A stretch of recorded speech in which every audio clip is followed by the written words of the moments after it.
ভারত হচ্ছে আকবরী আক্রমণ করেছে এবং তাও হচ্ছে মুসলমানদের যে মসজিদ সমূহ সেখানে আক্রমণ করেছে। ভারত গতকাল প্রথম পাকিস্তানের সিভিলিয়ানদের উপর আক্রমণ চালিয়েছে। আমাদের প্রতিবেশী যে দেশটা আছে ভারত, তারা তাদের কোন একটা প্রতিবেশী দেশের সাথে তাদের সুসম্পর্ক নাই। ইন্টারিম গভর্নমেন্টকে আহ্বান জানাবো যে আপনারা যুদ্ধের প্রস্তুতি গ্রহণ করুন। খুনি হাসিনার পতনের পর থেকে ভারত পাগলের মতো হয়ে গিয়েছে।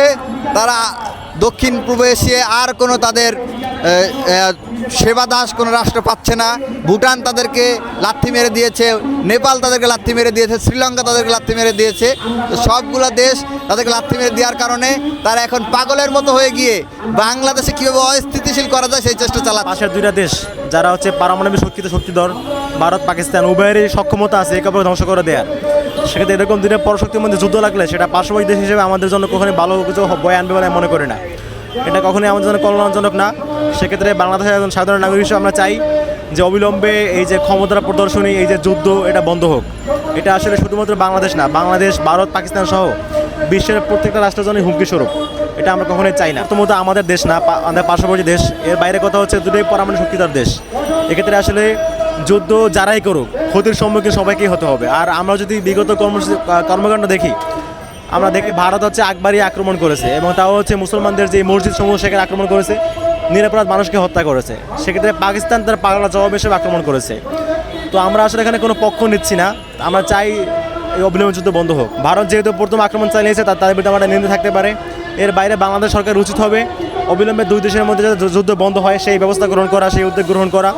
আর একটা বড় আমি মনে করি সেটা হচ্ছে আসলে ভারতের মধ্যে একটা দেশের পাশে বাংলাদেশ আসলে ওয়েল সিকিউর না। সেক্ষেত্রে আমাদের আসলে সামরিক সক্ষমতা বৃদ্ধি করা দরকার বলে আমি মনে করি। আমাদের অবিলম্বে পারমাণবিক শক্তি এটা পারলে অর্জন করার ব্যবস্থা করা, অথবা হচ্ছে কোনো পারমাণবিক শক্তি দেশের সাথে চুক্তি করা। যেভাবে হোক না কেন আমাদের একটা সিকিউরিটির জন্য আমাদের সামরিক শক্তি বৃদ্ধি করা দরকার বলে আমার মনে করি। কূটনৈতিকভাবে আমরা এটা আলোচনা করতে পারি। আমরা কূটনৈতিকভাবে দুই দেশের মধ্যে মধ্যস্থতা করার জন্য আমরা হচ্ছে দুই দেশকে আহ্বান জানাতে পারি আপনারা অবিলম্বে যুদ্ধ বন্ধ করুন। এবং হচ্ছে যে আন্তর্জাতিক যে সংস্থাগুলো রয়েছে তাদের সাথে আমরা কথাবার্তা বলে তাদেরকে আমরা অনুরোধ করতে পারি, আহ্বান করতে পারি আপনারা অবিলম্বে মধ্যস্থতা করে এই দুই দেশকে যুদ্ধ থেকে নিরস্ত করুন। ইন্টারিম গভর্নমেন্টকে আহ্বান জানাবো যে আপনারা যুদ্ধের প্রস্তুতি গ্রহণ করুন। আমরা সবসময় যুদ্ধের বিরোধী। যারাই উগ্রবাদের চর্চা করবে, যারাই সাম্প্রদায়িক সহিংসতার ছড়ানোর চেষ্টা করবে, যারাই সর্বপ্রথম জঙ্গিবাদী হামলা পরিচালনা করবে, আমরা তাদের বিরুদ্ধে অবস্থান গ্রহণ করব। যেহেতু ভারত গতকাল প্রথম পাকিস্তানের সিভিলিয়ানদের উপর আক্রমণ চালিয়েছে, আমরা অবশ্যই এখানে ভারতের বিরুদ্ধে অবস্থান নেব এবং ভারতের প্রতি আমরা আহ্বান জানাবো আপনারা এই ধরনের মানব বিধ্বংসী কর্মকাণ্ড থেকে বিরত থাকুন।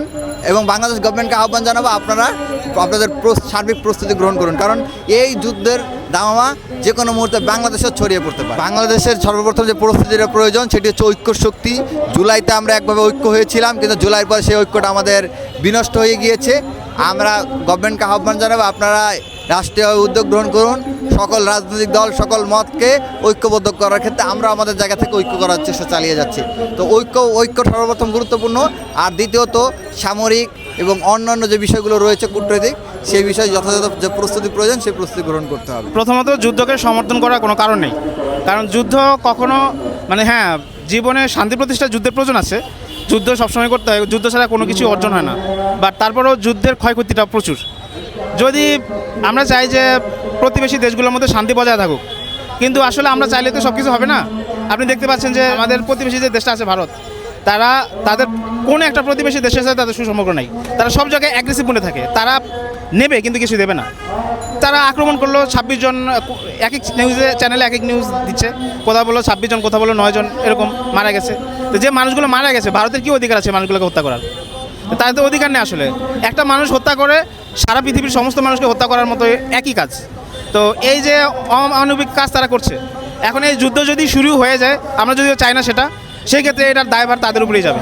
আমিও ঠিক মনে করি যে যারা মজলুম, যাদের উপর অত্যাচার করা হয়েছে, যাদের অধিকার হরণ করা হয়েছে, তাদের পক্ষেই সরকার থাকা উচিত, সবসময় ন্যায়ের পক্ষে থাকা উচিত সরকারের।